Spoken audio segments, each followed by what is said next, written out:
Welcome back, ladies and gentlemen. We just got a big update in Mortal Kombat Onslaught. We've got new characters, new relics, a new story, and a whole lot more. We're going to get stuck into all of that right now. The first thing, obviously, is going to be the next Chronicle event, which is going to be Ashra, so that you can complete that MK1 team. I'm going to wait until that event goes live next week to break down her kit, and I will be summoning her, so make sure that you do subscribe so you don't miss out on that one. She is going to be a very important character, not just for the MK1 team, but she's going to slot into a whole heap of different areas, and I believe she is going to be a very, very good character, so stay tuned for that one. Now, there have also been a couple of small changes that they've made of note that I will go through. The first one is you can now get the Grandmaster tomes from level 7 of the Scarlet Tower rather than having to wait until you beat level 8. So if you're only at level 7, you can start grinding those gold tomes and get those abilities up to their maximum level.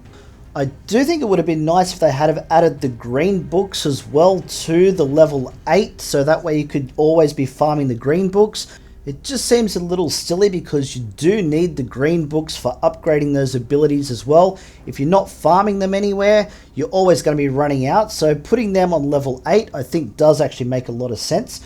The other change that they have made is when you're filtering your roster now, there are a lot more options so that you can break things down a little bit easier and find the characters that you're looking for. But speaking of characters, the next character that I want to talk about included in this update is Subzero, and he does actually look pretty good. He will fit into both the Cyber teams and the Lin Kuei teams, so if you really wanted to build a team of 4 Sub-Zeros, you can now do that, and it will work pretty well. His special ability does freeze multiple opponents in a straight line away from him, which is really, really cool. Kind of like when you're using Sindel, how it'll attack everyone in between. But this can freeze everybody in between as well. On top of that, he does turn freeze into a damage over time effect as well. So using him with those other Sub-Zeros can be very, very effective. He is available right now from both your Apprentice and Fighter summons. He is a 5-star, so the chances of getting him are quite low, but you can try your hand at getting him anyway. Otherwise, save up those blue orbs and just wait until he becomes a featured fighter, and you can summon him that way. We also have 3 brand new relics coming into the game, 1 rare and 2 epics. We're going to start with the rare one, which is the Shaolin Trap. This actually looks pretty cool and is unrestricted, so put it on whoever you want. Base stats are health and block. You also get increased attack and mastery. But on top of all of that, when the wielder successfully blocks an attack, the damage that was meant to be dealt in damage, there's a chance that it can make that foe bleed and be stunned. This could be a pretty interesting thing to try out, especially for those characters that do attract other characters towards them. And pretty good for defenders because that high block value means they're going to be taking less damage and then passively inflicting damage on their opponent. The next relic I want to talk about is the Imprisoned Red Dragon. You get health and mastery as the base stats. It also has attack and crit damage included with it. On top of that, it has some very anti-Sub-Zero type effects to it.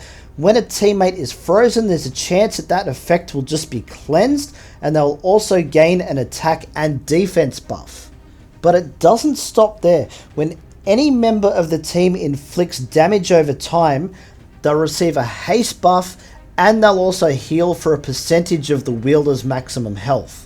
This relic is also unrestricted, so if you do manage to get your hands on it, try it out with a few different characters. If you've got MK1 Scorpion on your team, put that on another character. That's just going to really help speed up his special move, as well as keep him in the battle by healing him a little bit more. The best thing about these 2 relics, not only can you summon them from both the Apprentice and Relic summons, but both of these are in the Arena store, so save up those Arena tokens, and you want to make sure that you're unlocking these. They're going to come in very, very handy for your characters. The third relic is the Netherrealm Komidogu. That will be released alongside Ashra in the next Chronicle event. I will go through that when I do the Ashra breakdown next week, but it does look really cool. Now onto the main event for this particular update. There is a new story chapter. We thought we would have gotten Quan Chi next, but no, they have jumped all the way to Shinnok. Yes, Shinnok is now in the game, ready to play. He starts out as a 4-star character, but as you can see, when you first go into the story mode, he will get an upgrade, so he'll automatically go up to 5 stars and up to level 90. You just have to do all the other upgrades from there.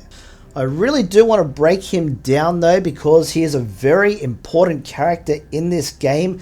You're going to get so much use out of him, and I feel like he is going to have a very strong presence in the arena as well.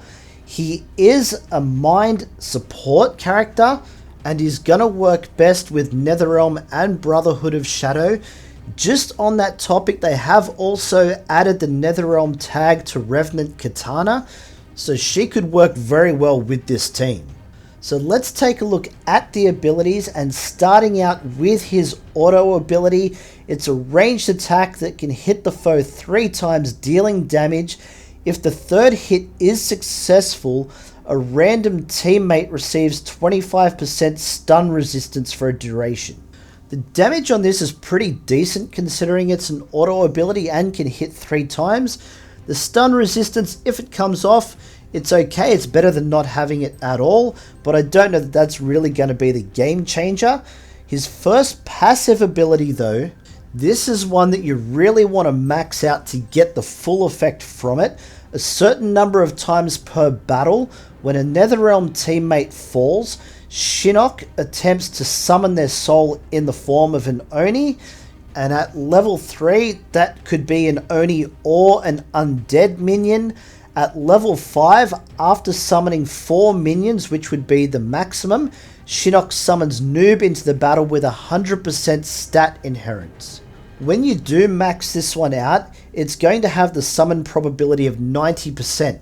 So almost every time that someone falls in battle, especially as shorter battles like Arena, you could really make it difficult for your opponent to eliminate all your characters just because you keep summoning new ones into the battle.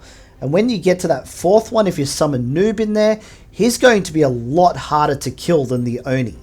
Now his second passive ability here is really going to force you to put some decent damage dealers in the team, because what he's going to do is going to provide a critical chance boost to his teammates based on his own critical chance.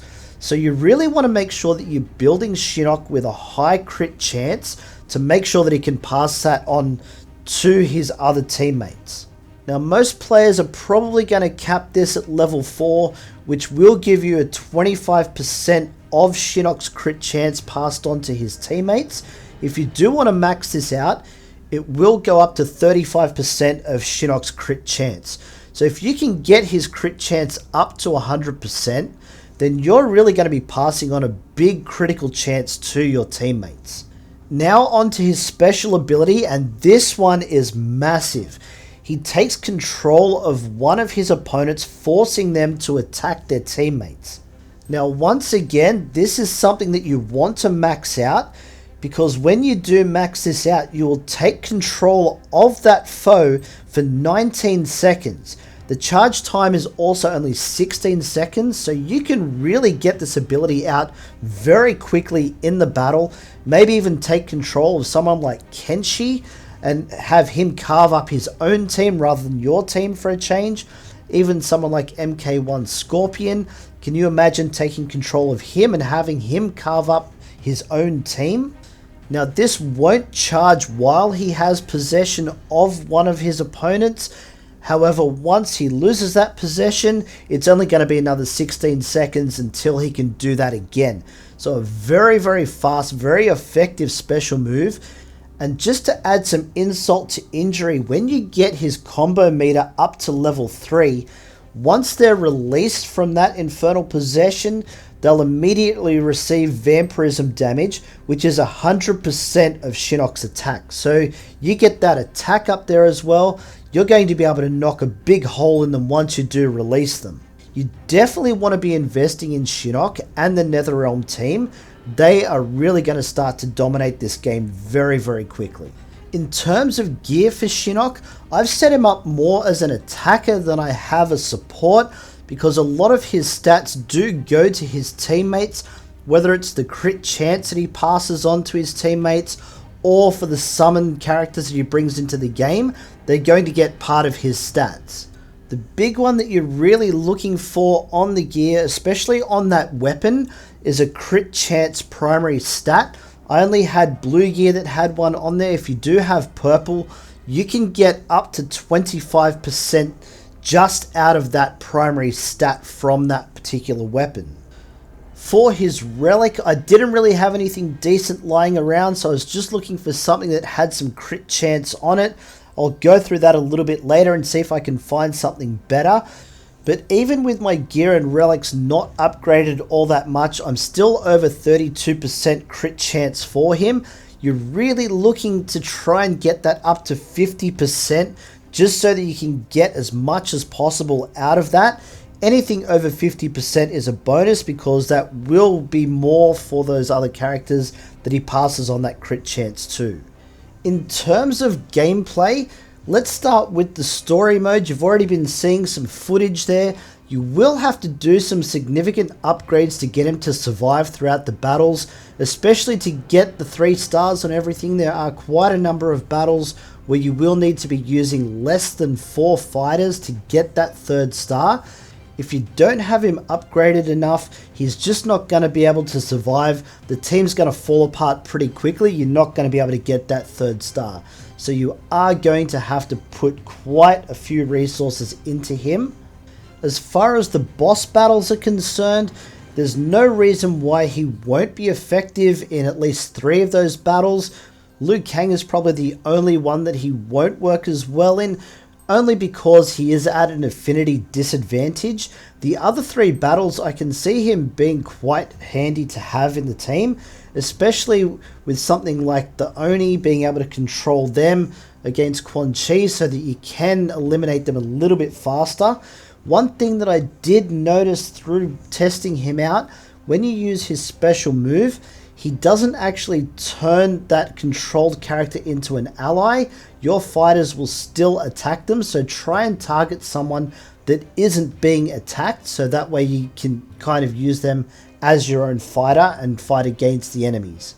Using this correctly in the Quan Chi boss battle could get you the extra ally that you need to clear the Oni just a little bit faster and allow you to get through that battle.